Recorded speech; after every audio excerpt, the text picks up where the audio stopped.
Hello everyone, मैं MB Singh आप सभी का अपने YouTube चैनल मेरी क्लास में स्वागत करता हूं। जैसा कि बच्चों हम लोग वैदिक काल पढ़ चुके हैं, आगे हम लोग बच्चों उत्तर वैदिक काल के बाद आपने पढ़ा कि धीरे धीरे नया समाज नए कर्मकांड से लोग उग चुके थे, तो वेदांतों का निर्माण हुआ। वेदांत वेदों के अंतिम भाग है। उसी प्रकार महिला का शोषण हुआ, तो एक नई विचारधारा का जन्म होने लगा है और उसी में से आपके सामने उभर कर आता है बौद्ध धर्म। क्या सामने उभर कर आएगा बच्चों? बौद्ध धर्म। तो बच्चों आज हम लोग बौद्ध धर्म की बात करेंगे। बौद्ध धर्म में महात्मा बुद्ध के बारे में आज हम लोग बच्चों जानकारी पढ़ेंगे। ठीक है, महात्मा बुद्ध को आज देखा जाएगा। इनका जीवन परिचय, महात्मा बुद्ध से क्वेश्चन बहुत सारे बनते हैं बच्चों, इसलिए महात्मा बुद्ध को हम लोग आज कवर करेंगे। अगर इनकी जन्म की बात करें तो इनका जन्म 563 ईसा पूर्व हुआ था। कितना हुआ था? बिल्कुल बच्चों सेम टू सेम ऐसे ही लिख लीजिए, 563 ईसा पूर्व। जन्म के ईसा के जन्म से 563 वर्ष पहले इनका बच्चों जन्म हुआ है। इनका जन्म कहाँ हुआ है? तो जन्म जो स्थान है, इनकी माता है महामाया, वो अपने मैहर जा रही है, उसका नाम है देवगढ़। उसी समय रास्ते में एक लुम्बिनी वन पड़ता है बच्चों। कौन सा वन पड़ता है? लुम्बिनी वन पड़ता है। क्षेत्र पड़ता है आपका नेपाल का तराई क्षेत्र। कौन सा क्षेत्र है? तो नेपाल का तराई क्षेत्र बच्चों है, वहीं पर आपका लुम्बिनी वन पड़ता है। इसको रुक्मिणदेई भी कहा गया है बच्चों। कहीं कहीं पर क्या कहा गया है? रुक्मिणदेई नामक स्थान पर ये लुम्बिनी वन है। वहीं पर नेपाल का तराई क्षेत्र है, वहीं पर इनका जन्म होता है। किसका? महात्मा बुद्ध का। कब जन्म होता है? 563 ईसा पूर्व में जन्म होता है। इनके पिता का नाम क्या है? तो इनके पिता का नाम बच्चों क्या है? इक्ष्वाकु वंशी। किस कुल में होता है? इक्ष्वाकु वंश के राजा, इक्ष्वाकु वंश के शाक्य गणराज्य के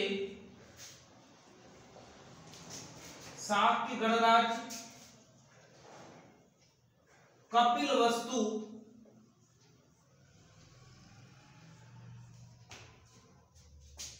के शुद्धोधन के यहाँ हुआ है बच्चों। ठीक है, सारे प्रश्न पूछे गए हैं आपको, सारे के सारे देख लीजिए। कभी कभी पूछ लिया जाता है कि महात्मा बुद्ध का संबंध किस वंश से है? तो इक्ष्वाकु वंश से है बच्चों। किस वंश से है? इक्ष्वाकु वंश से है।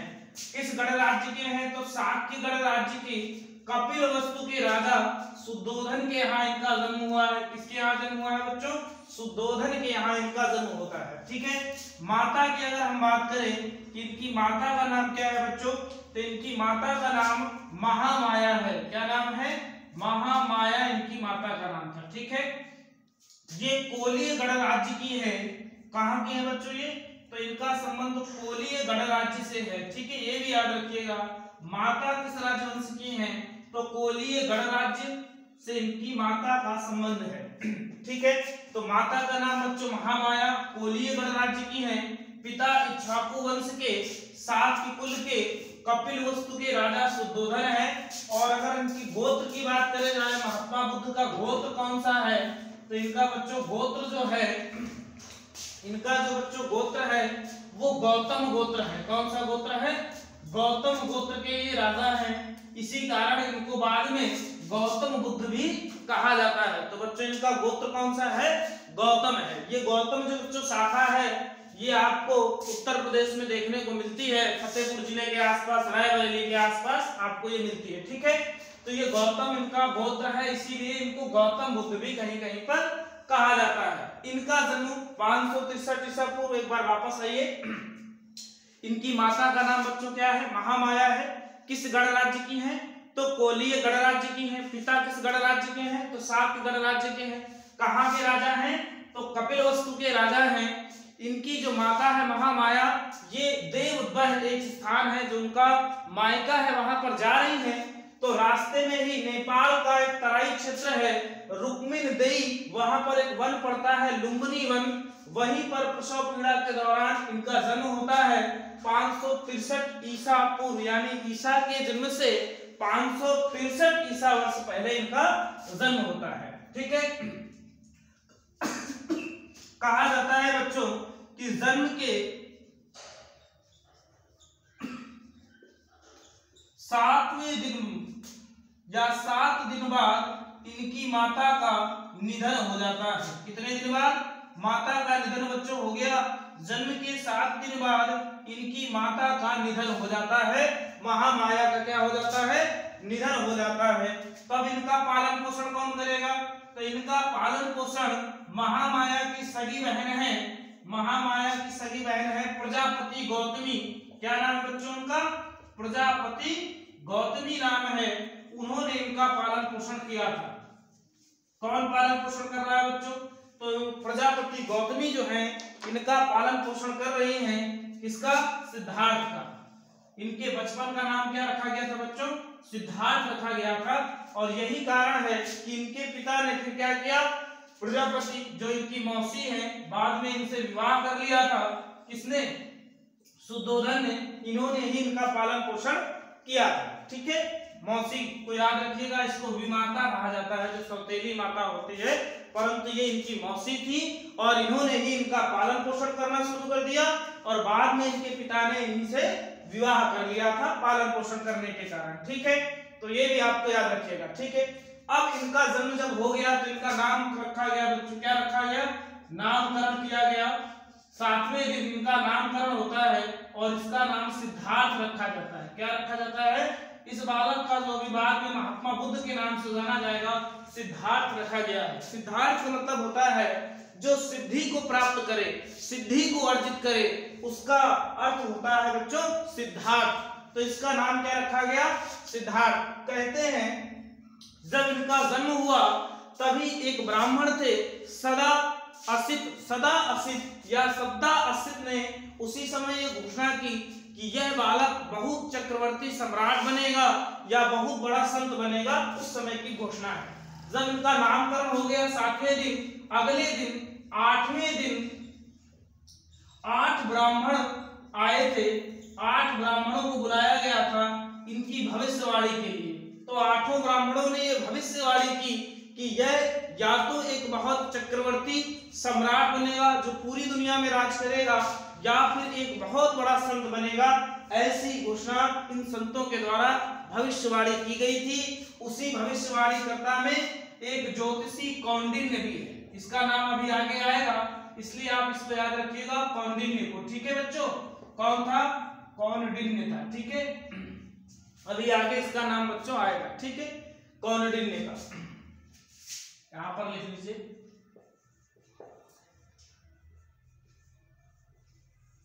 कौंडिन्य का नाम बच्चों अभी आगे आपका आने वाला है। तो एक बार इतनी चीजें देख लीजिए, फिर हम लोग इसको साफ करेंगे। महात्मा बुद्ध का जन्म 563 ईसा पूर्व नेपाल का तराई क्षेत्र रुक्मिनदेई में लुम्बिनी वन में होता है, जब उनकी माता अपने देववह स्थान पर जा रही थी। जन्म हो जाता है। जन्म के 7 दिन बाद इनकी माता ये है महामाया, जिनका नाम था, कोलीय गणराज्य की थी, का 7 दिन पश्चात बच्चों क्या हो जाता है? निधन हो जाता है। तब इनका पालन पोषण कौन करेगी? इनकी मौसी प्रजापति गौतमी ने इनका पालन पोषण किया और यही कारण था कि बाद में इनके पिता ने इनसे विवाह कर लिया था। ठीक है, इनके पिता या महात्मा बुद्ध किस वंश से संबंधित हैं? तो बच्चों ये इक्ष्वाकु वंश से संबंधित हैं। और इनका जन्म कहाँ है? तो शाक्य कुल के हैं और कपिल वस्तु के राजा शुद्धोधन के यहाँ इनका जन्म होता है। किस गोत्र से संबंधित है? तो गौतम गोत्र से संबंधित हैं। इनका नामकरण क्या किया गया था? तो सिद्धार्थ इनका नाम रखा गया था। 8वें दिन 8 ब्राह्मणों ने आकर इनके बारे में भविष्यवाणी की थी, जिसमें एक ब्राह्मण कौंडिन्य भी शामिल था कि या तो ये चक्रवर्ती बच्चों सम्राट बनेगा या फिर ये एक बहुत बड़ा संत बनेगा। ऐसी भविष्यवाणी इनके समय में हुई थी। ठीक है, तो इतनी चीजें आपने समझी, इसका स्क्रीनशॉट ले लीजिए, फिर अब आगे की बात करेंगे। ठीक है, चलिए अब इसको बच्चों साफ कर देते हैं।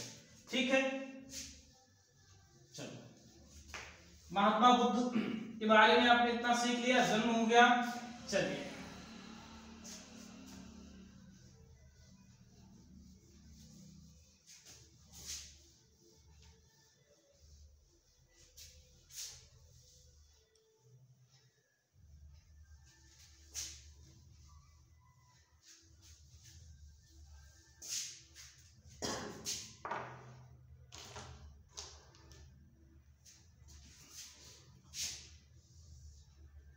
अब इनका विवाह सुन लेते हैं।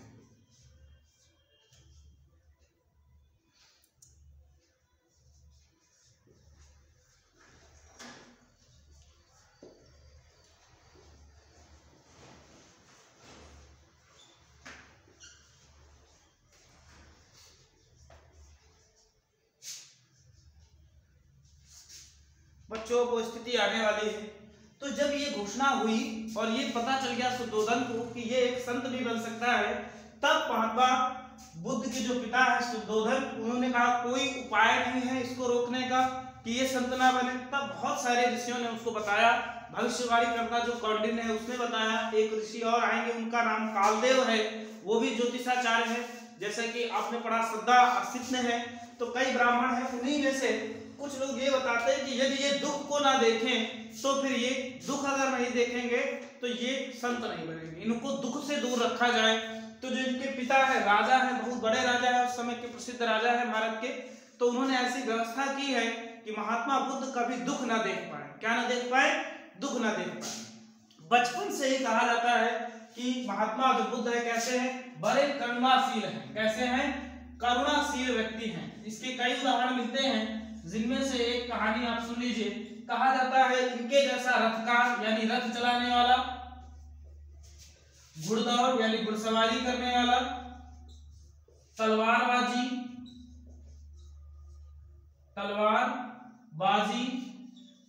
और तीर कमान चलाने वाला उस समय कोई नहीं था। रथकार यानी रथ को चलाने में, घुड़सवारी करने में, तलवारबाजी में और तीर कमानी विद्या में ये बहुत धनी थे, श्रेष्ठ थे। कहते हैं कभी कभी घुड़सवारी करते समय या रथ चलाते समय ये युद्ध जीत भी रहे होते हैं या घुड़सवारी जीत रहे होते हैं, यदि घोड़े के मुख से झाग आ जाता था तो ये रोक देते थे और कह देते थे जीत जाने दो दूसरे को। तो ये एक इनका एग्जाम्पल मिलता है। दूसरा, ये किसी को हरा कर दुख नहीं देना चाहते थे। ये भी बताया जाता है कि जब किसी को हरा दिया जाता है तो बड़ा दुखी हो जाता था, इसलिए ये किसी को हरा कर दुख नहीं देखना चाहते थे, दुख नहीं देना चाहते थे। तो इससे पता चलता है कि प्रारंभ से ही ये कैसे व्यक्ति हैं? करुणाशील है, इन चीजों में धनी है। इनके प्रारंभिक गुरु में विश्वामित्र का भी नाम आता है। किसका नाम आता है? विश्वामित्र का नाम आता है, जिनसे इन्होंने वेद और उपनिषद की शिक्षा ली थी। बच्चों किससे शिक्षा ली है? वेद और उपनिषद की शिक्षा इन्होंने ली है। ठीक है। एक कहानी और आता है, इनका एक चचेरा भाई है देवव्रत, उसने एक बार एक हंस को उड़ते हुए हंस को तीर मार दिया था और वो गिर जाता है। सिद्धार्थ उसको देखते हैं, उसको जाते हैं, तीर निकालते हैं और उसकी सेवा करते हैं। बाद में जब वो ठीक हो जाता है तो देवव्रत आता है, कहता है इस पर मेरा अधिकार है और ये हंस मुझको चाहिए। महात्मा बुद्ध या सिद्धार्थ कहते हैं नहीं, इस पर मेरा अधिकार है। और ये बात किसी को पता चल जाती है? बच्चों ये राजा को बात पता चलती है। राजा के शुद्धोधन है, उनके पिता ही हैं। पिता ने कहा जब तीर देवव्रत ने मारा है तो उस पर इसका अधिकार है। तो सिद्धार्थ ने बड़ा अच्छा तर्क दिया कि उड़ते हुए पंछी पर इसने तीर मारा है, ठीक है, वो पंछी गिरा, हंस गिरा, मैंने उसकी सेवा की है, मैंने उसको, मेरी चिकित्सा से वो सुरक्षित हो गया है, सुरक्षित है, तो इसका अधिकार है।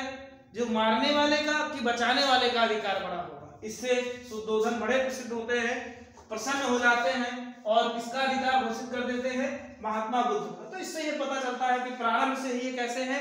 दयावान और करुणाशील है। जैसा कि इनको पिता को बताया गया था पहले से ही कि ये दुख ना देखें तो फिर ये राजा बने रहेंगे। 16 वर्ष की अवस्था में जल्दी ही इनके पिता को, जब उनको कभी कभी खेलने जाते, ध्यानमग्न हो जाते, दुख नहीं देख सकते थे, करुणाशील विचारधारा के थे, तो इनके पिता के मन में ये आशंका उठी कि कभी ना कभी ये संत बनेगा ही और जल्द से जल्दी इसका क्या कर दिया जाए? विवाह कर दिया जाए। तो 16 वर्ष की अवस्था में विवाह, कितने वर्ष में संपन्न हो गया इनका? 16 वर्ष की अवस्था में इनका विवाह संपन्न कर देते हैं। शाक्त कुल की कहते हैं कन्या थी उस समय, जो कपिलवस्तु क्षेत्र है, सबसे सुंदर कन्या है। दंडपाणी नाम है उनके पिता का। दंडपाणी की कन्या है, उसका नाम है यशोधरा। सबसे सुंदर कन्या है, उस कह रहे हैं वहां की यशोधरा के साथ इनका विवाह होगा। किसके साथ विवाह होगा? यशोधरा के साथ इनका विवाह संपन्न हो जाता है। कितने वर्ष की अवस्था में बच्चों? 16 वर्ष की अवस्था में विवाह हो जाता है। इसके बच्चों कुछ अन्य नाम भी मिलते हैं, इतिहास में इसके 1-2 नाम और मिलते हैं, उनको भी आप देख लीजिए। इसका नाम एक बिंबा भी मिलता है। क्या मिलता है?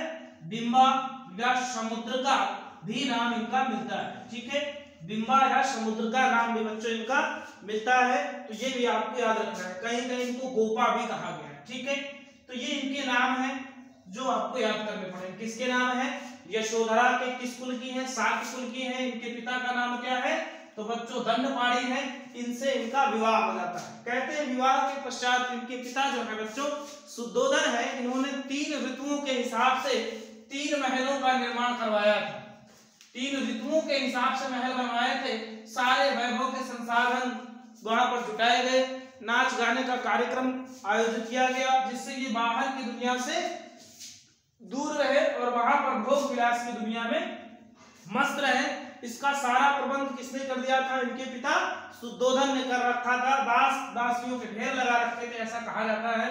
बताइए, जब ऋतुओं के हिसाब से महल का निर्माण हो, 3 महल बनाए, 3 ऋतुओं के हिसाब से ऋतु बदली, महल बदल गया, सारे संसाधन है। और उसी दौरान इनको एक पुत्र की प्राप्ति भी हो जाती है और उस पुत्र का नाम क्या है बच्चों?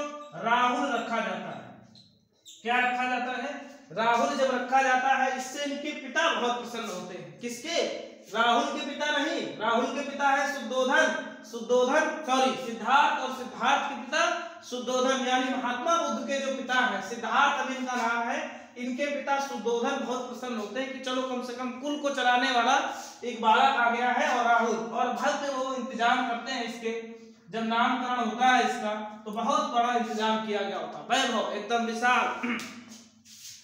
इस के वैभव को देखकर बहुत सारे लोग आए हैं, बड़ी प्रसन्नता का माहौल है, सारे लोग बैठे हुए हैं, खान पीन चल रहा है। तभी बहुत महात्मा बुद्ध वहां सिद्धार्थ बिल्कुल चुपचाप बैठे हैं।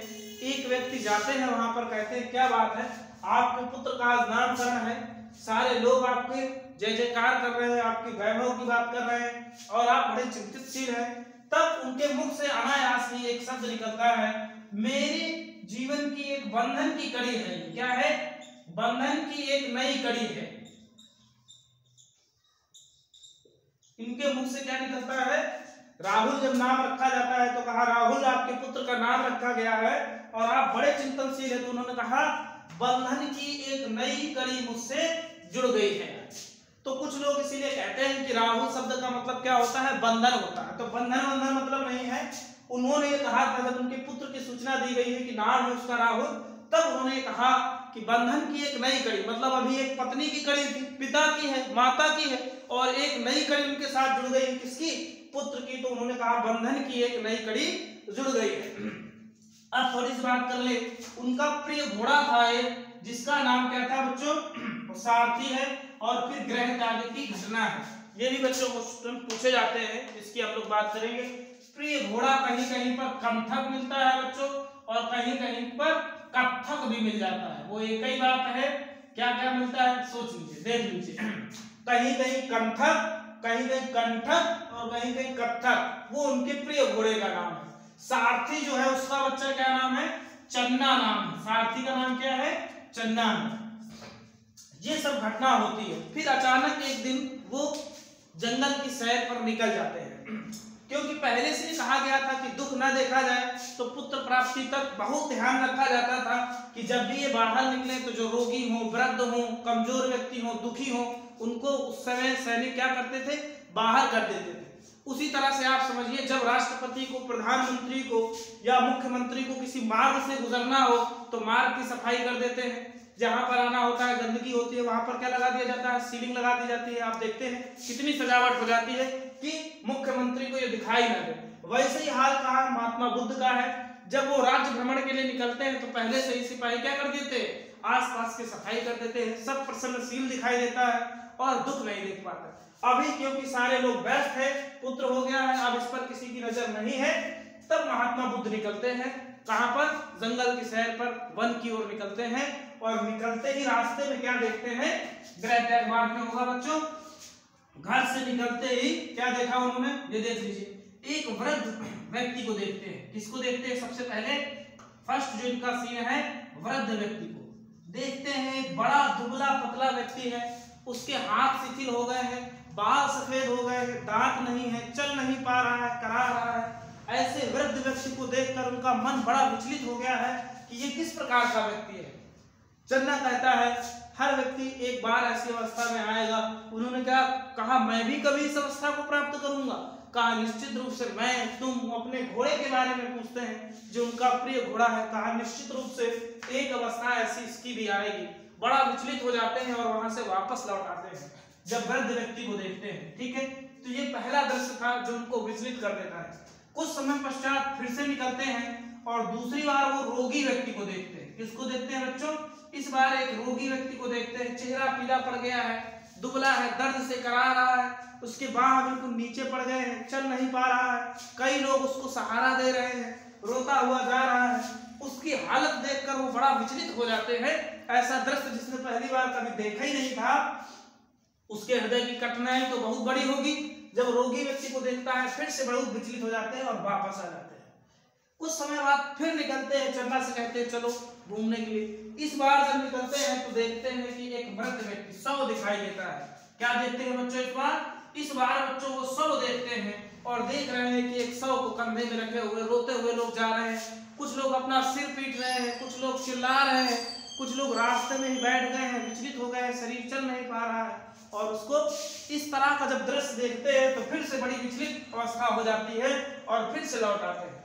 कुछ समय पश्चात बच्चों अब जो चौथा दृश्य है, फिर से निकलते हैं और एक सन्यासी को देखते हैं। बड़ा प्रसन्नचित्त सन्यासी है, संसारिक भेदभाव से दूर है, किसी प्रकार की उसकी इच्छा नहीं रही है, बहुत प्रसन्न है।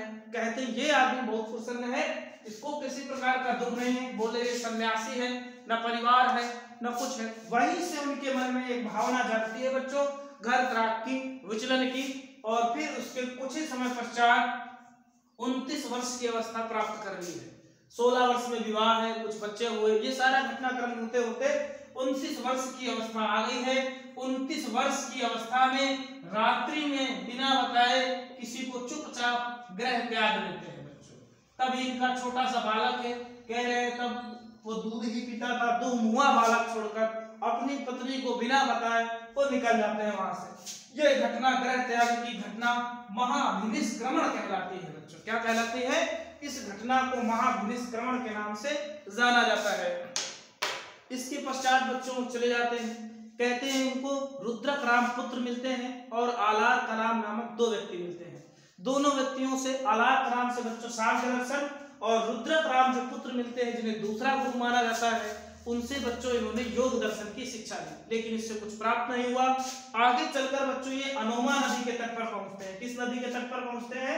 अनोमा नदी के तट पर पहुंचते हैं। पहले बच्चों इतना देख लीजिए, एक बार वापस इसका रिपीट करते हैं और फिर हम लोग आगे बढ़ेंगे। उनका विवाह बच्चों 16 वर्ष की अवस्था में हो जाता है। दंडपाणी की पुत्री है, कन्या है यशोधरा, उनके साथ इनका विवाह संपन्न होगा। यशोधरा के कुछ नाम और मिलते हैं, बिंबा, समुद्रका और गोपा। विवाह के कुछ समय पश्चात, कहते हैं विवाह के पश्चात इनके पिता ने 3 महलों का निर्माण करवाया था जो 3 ऋतुओं के हिसाब से काम करते थे। बहुत सारी वैभवशाली व्यवस्था वहां पर की गई थी, नाच गाने की व्यवस्था, दास दासियों की खूब व्यवस्था कर दी गई थी, जिससे वो वहां पर रहे, भोग विलासता का जीवन जिए। कुछ समय पश्चात उनका एक पुत्र जन्म लेता है जिसका बच्चों नाम राहुल रखा जाता है। नामकरण के दिन बहुत बड़ा कार्यक्रम उनके पितृ द्वारा या पिता द्वारा आयोजित किया जाता है। उसी दौरान ये चिंतनशील अवस्था में बैठे होते हैं। एक व्यक्ति इनको सूचना देता है आकर कि आपके पुत्र का नाम क्या रखा गया है? राहुल रखा गया है। तभी उनके मुख से निकल आता है, बंधन की एक नई कड़ी मुझसे जुड़ी। तो कुछ इतिहासकार लिखते हैं राहुल मतलब एक बंधन, ऐसा है नहीं। ठीक है, ये बात है। इसके पश्चात उनका एक प्रिय घोड़ा है, वो भी बच्चों याद रखना है, कंथक या कत्थक मिलता है, जो उनका सारथी है चन्ना है। इसके बाद पहले की से ही ये निर्धारित कर दिया गया था कि जब भी वो निकले रास्ते से कहीं घूमने जाए तो वो ज्यादातर बच्चों क्या है, दुख न देख पाए, बूढ़ा व्यक्ति, कमजोर, रोगी उनके रास्ते में ना हो, सारे लोग प्रसन्नचित्त समृद्धि युक्त दिखाई दे, ऐसी पहले से व्यवस्था करी जा चुकी थी। लेकिन पुत्र प्राप्ति के बाद इस पर ध्यान नहीं दिया गया और फिर से जब वो बाहर निकलते हैं तो एक वृद्ध व्यक्ति को देखते हैं जो चल नहीं पा रहा, बहुत कमजोर है, उसकी रीढ़ की हड्डी लचक गई है, दांत है नहीं है, सिर के बाल गिर गए हैं और पक गए हैं। ऐसी अवस्था देखकर उनका हृदय बड़ा विचलित होता है और वह वापस लौट जाते हैं। कुछ समय बाद वापस निकलते हैं, एक पीलिया से ग्रसित व्यक्ति जिसका शरीर बिल्कुल पीला पड़ गया है, चल नहीं पा रहा है, कई लोग उसको लिए हैं, हाथ बिल्कुल ढीले हो गए हैं और दर्द से करा रहा है। इस रोगी की अवस्था देखकर उनका हृदय फिर से विचलित होता है और ये वापस लौट जाते हैं। तीसरी बार जब फिर से एक बार वापस निकलते हैं घूमने के लिए, तब एक शव को देखते हैं जिसको कुछ कंधे में व्यक्ति रखे हुए ले जा रहे हैं। कुछ लोग उस शव को देखकर रो रहे हैं, कुछ लोग माथा पीट रहे हैं, कुछ रोते हुए उस शव को कंधा दे रहे हैं। इतनी विदारत अवस्था को देखकर उनका हृदय बहुत विचलित होता है और फिर ये वापस लौट जाते हैं। फिर कुछ समय बाद चौथी बार फिर से निकलते हैं और इस बार वन भ्रमण में उन्होंने एक प्रसन्न चित्त सन्यासी को देखा है। अकेला है, चट्टान में पड़ा हुआ है, लेकिन बहुत प्रसन्न है, चेहरे में एक अलग आभा दिख रही है। उससे पूछते हैं अपने सारथी चन्ना से, ये व्यक्ति कौन है और इतना प्रसन्न यहाँ जंगल में जहाँ कुछ भी नहीं है, न खाने की, न पीने की, न दास है, न दासी है, न वस्त्र है, फिर भी उन्होंने कहा ये सन्यासी है, ये सभी इच्छाओं से मुक्त है और इसीलिए जैसे प्रसन्न है। और यही बात जो है महात्मा बुद्ध को क्या करती है, सन्यास के लिए प्रेरित करती है। आपने पहले से ही पढ़ा है कि उनके विषय में कि वो बड़े चिंतनशील व्यक्ति थे, घूमते घूमते भी कभी कभी चिंतन में आ जाते थे। फिर 29 साल आ जाती है इस घटनाक्रम को होते होते और 29 साल की अवस्था में रात्रि को वह ग्रह त्याग देते हैं, बिना किसी को बताए हुए चुपचाप वहां से निकल जाते हैं। अपने घोड़े से कहते हैं, सब मिलते हैं, बाद में उनका घोड़ा ही केवल मिलता है और इस तरह से घर त्याग देते हैं। घर त्यागने की घटना को महाभिनिष्क्रमण कहा जाता है और इस तरह से वह ग्रह त्याग देते हैं। तो इतना हम सोच रहे हैं आपको समझ में आया होगा। और कितना है 27। इसकी अगली कड़ी बच्चों हम लोग कल देखेंगे, ठीक है। वीडियो देखने के लिए आप सभी लोगों का धन्यवाद। लाइक और शेयर जरूर करिए। अगली कहानी में हम इसका अगला पड़ाव देखेंगे। उम्मीद करेंगे बच्चों आपको ये कहानी समझ में आएगी। कल अगले पड़ाव में हम देखेंगे कि किन यातनाओं का इन्होंने साहस और बड़ी ही वीरता के साथ उसका हम